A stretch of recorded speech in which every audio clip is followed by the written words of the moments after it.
quelques mots. Merci, Monsieur le Président.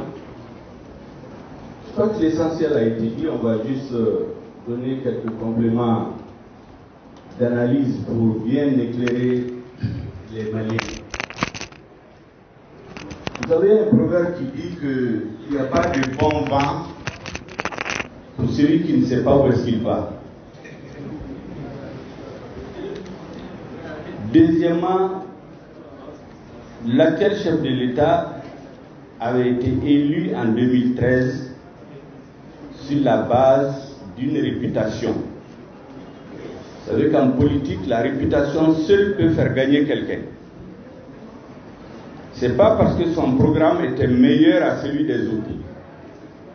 C'est la réputation d'homme à poigne, c'est la réputation de l'homme qui peut amener la paix au Nord. À 99%, c'est ce qui a justifié son élection en 2013. En ce moment, l'insécurité, c'était à Kidal. Où est-ce qu'on en est aujourd'hui? Il faut tirer la leçon comme Konimba l'a dit.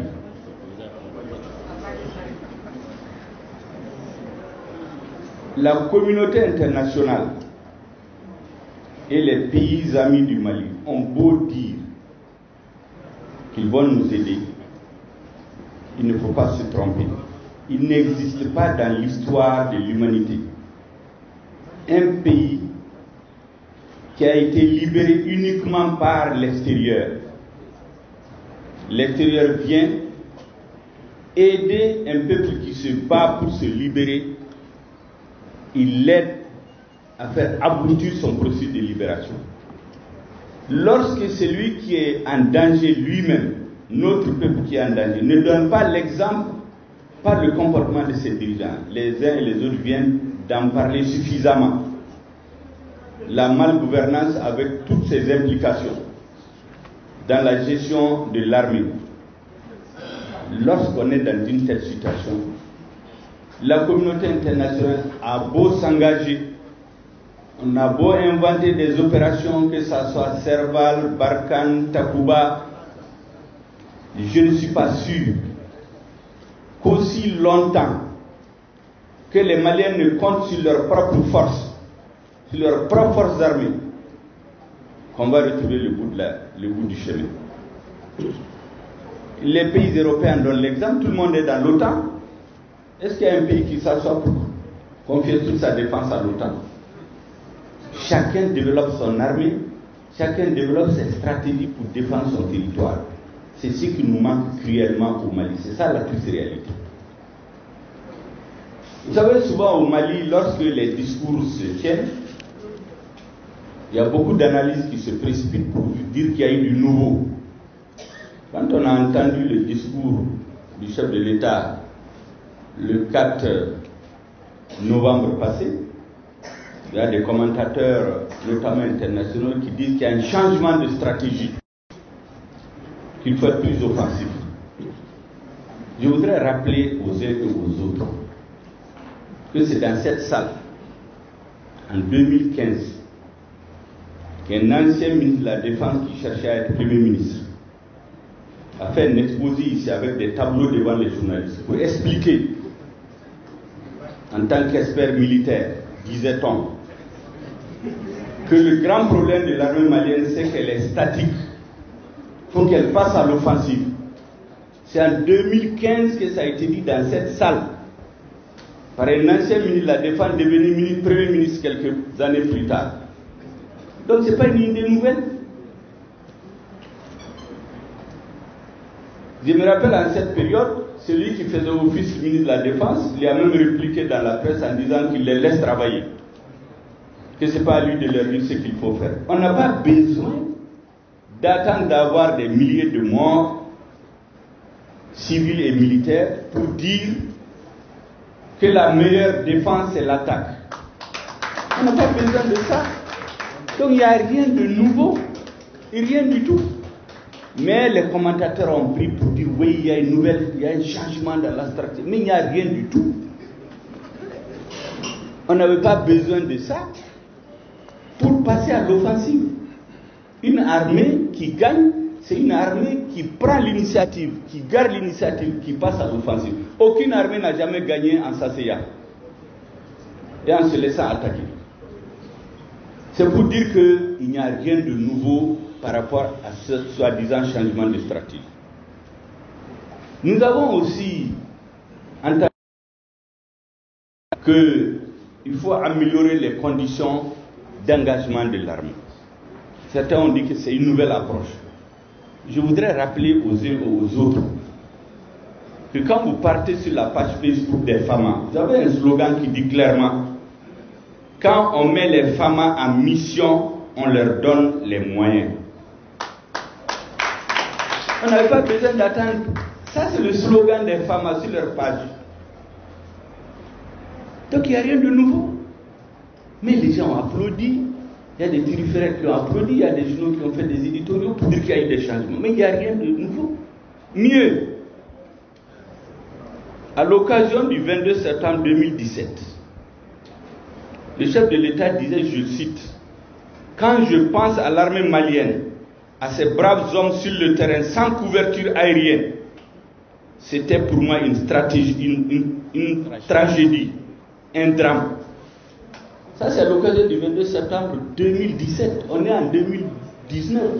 Donc 2 ans après, ce qui a été dit, mais où est la suite? On vient répéter les mêmes choses.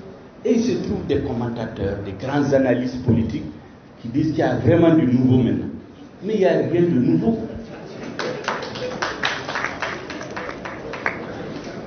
Je voudrais insister sur le fait qu'il a parlé de l'union sacrée autour des forces armées de sécurité. Nous l'avons dit dans notre déclaration. L'armée malienne n'a jamais manqué du soutien de notre peuple. Jamais. Il n'y a aucune composante de la classe politique que je sache, ou de la société civile, qui s'est mise à vilipender l'armée. Bien au contraire. Quand vous voyez les déclarations des différents responsables de 2013 à maintenant, les quelques fois où l'armée a été attaquée, c'est par des gens qui en ont eu la responsabilité de la gestion. J'ai parlé d'un ancien ministre de la Défense qui est venu faire un exposé ici pour dire qu'il faut que l'armée passe à l'offensive. Ça veut dire que l'armée est statique, il critique. J'ai vu un ancien Premier ministre qui a été responsable de la mort de plusieurs soldats, qui allait dans un pays étranger dire que les militaires maliens fuient au premier coup de fusil. J'ai vu un chef d'État menacer un chef d'État malien, vous avez tous vu, pour dire que si ça se répète encore, je ne vais pas le tolérer. Je vais vous chasser. Donc, qui vilipende l'armée? Ce n'est pas l'opposition, ce n'est pas la société civile. L'armée a toujours bénéficié du soutien explicite et massif de notre peuple. La vérité, c'est que l'armée, c'est un outil de travail dans les mains du pouvoir politique. J'ai l'habitude de rappeler, dans plusieurs interventions, que même pendant la Deuxième Guerre mondiale, lorsque ce qu'on appelle les tirailleurs sénégalais, autrement dit les militaires des colonies, étaient allés l'aider l'expuissance coloniale, il est de notoriété publique que les soldats les plus braves, c'est ceux qui venaient du Soudan et du Tchad. C'est pour cela que d'ailleurs dans leur milieu, la langue de communication c'était le bambara. Il est de notoriété publique, vous pouvez demander à Gao. Lorsqu'en 2015, Barkhane a traficoté avec les séparatistes et que les populations de Gao se sont soulevées, disons l'aménagement, je m'excuse. Il y a eu un soulèvement, il y a eu 2 morts, au point qu'il y a un contingent d'un pays que tout le monde sait qui a quitté, qui a été rappelé. Mais avant de partir, le chef militaire de ce contingent, il a dit aux populations de Gao que les jeunes que j'ai vus ici, qui malgré les morts, malgré les armes contre eux, ont tenu, l'armée qui sort de ce peuple ne peut pas être une armée de fuyards. Il y a autre chose qui paralyse votre armée. Donc l'union sacrée, c'est un appel juste que le chef de l'État a lancé, mais qui existe déjà. Il a parlé de reconnaissance pour montrer la reconnaissance du pays. Je ne sais pas seulement quand il dit qu'on est en guerre, tout le monde le dit, en période de guerre, vous savez ce qui s'applique au détournement dans l'armée, dans les pays qui sont en guerre. Quand il y a des détournements massifs dans l'armée, on connaît ce qui se passe. Est-ce que c'est ce qui se passe chez nous? Pas du tout. Donc on lui retourne la question. Si on est en guerre, qu'est-ce qu'il fait en tant que chef suprême des armées?